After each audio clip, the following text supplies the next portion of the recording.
കാസർഗോഡാണ് കയ്യാറിലെ സ്വർണ്ണ കവർച്ചയിൽ ട്വിസ്റ്റ് ഉണ്ടായത്. മോഷണം പോയ സ്വർണ്ണാഭരണങ്ങൾ വീടിന്റെ പരിസരത്ത് നിന്ന് തന്നെ കണ്ടെത്തുകയായിരുന്നു. വീട്ടുകാരാണ് പോലീസിനെ ഈ വിവരം അറിയിക്കുന്നത്. അലമാര താക്കോൽ ഉപയോഗിച്ചുകൊണ്ടാണ് തുറന്നത് എന്നുകൂടി കണ്ടെത്തി. ഹോട്ടൽ വ്യാപാരി യൂസഫിന്റെ വീട്ടിൽ നിന്ന് 5 പവൻ സ്വർണം മോഷണം പോയി എന്നായിരുന്നു പരാതി. അരുൺ പൂപ്പറമ്പ വിവരങ്ങൾ നൽകും. അരുൺ, പിന്നീട് ഈ സ്വർണം കണ്ടെത്തുകയാണ്. അപ്പോൾ ആദ്യം ഒരു പരാതി ഉണ്ടാവുന്നു. പിന്നീട് എന്താണ് ഇപ്പോൾ സംഭവിച്ചത്? അപ്പോൾ ഈ സ്വർണം ശരിക്കും എവിടെയാണ് പോയത്? ആരാണ് കൊണ്ടുപോയത്?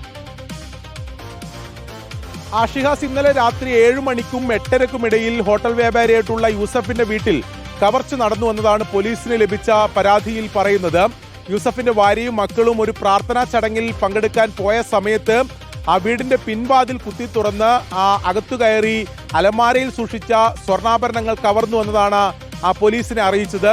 അതിൽ ആദ്യഘട്ടത്തിൽ 10 പവനോളം സ്വർണം നഷ്ടപ്പെട്ടിട്ടുണ്ട് എന്നതാണ് പോലീസിന് ലഭിച്ച വിവരം. പിന്നീട് വീട്ടുകാർ പരാതി നൽകിയപ്പോൾ 5 പവൻ സ്വർണമാണ് നഷ്ടപ്പെട്ടതെന്ന് സ്ഥിരീകരിച്ച് പറയുകയും ചെയ്തു. എന്തായാലും കുമ്പള പോലീസ് ഇതിൽ അന്വേഷണം ആരംഭിച്ച് പ്രാഥമികമായ അന്വേഷണത്തിൽ തന്നെ ഈ മോഷണത്തിന് പിന്നിൽ വീടും പരിസരവും ഈ വീട്ടുകാരെയൊക്കെ നന്നായി അറിയുന്ന ആളാണ് എന്ന് പോലീസിന് വ്യക്തമായി. അതിന് കാരണം ഈ വീട്ടിലകത്തെ അലമാരയിലാണ് ഈ സ്വർണ്ണാഭരണങ്ങൾ ഉണ്ടായിരുന്നത്. അത് താക്കോൽ ഉപയോഗിച്ചാണ് തുറന്നിട്ടുള്ളത്.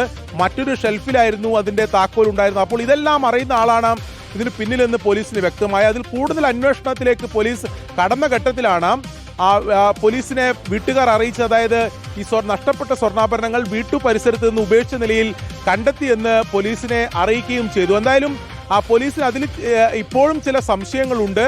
അതിൽ കൂടുതൽ അന്വേഷണത്തിലേക്ക് കടന്നിട്ടുണ്ട് എന്നതാണ് കുമ്പള പോലീസ് അറിയിക്കുന്നത്.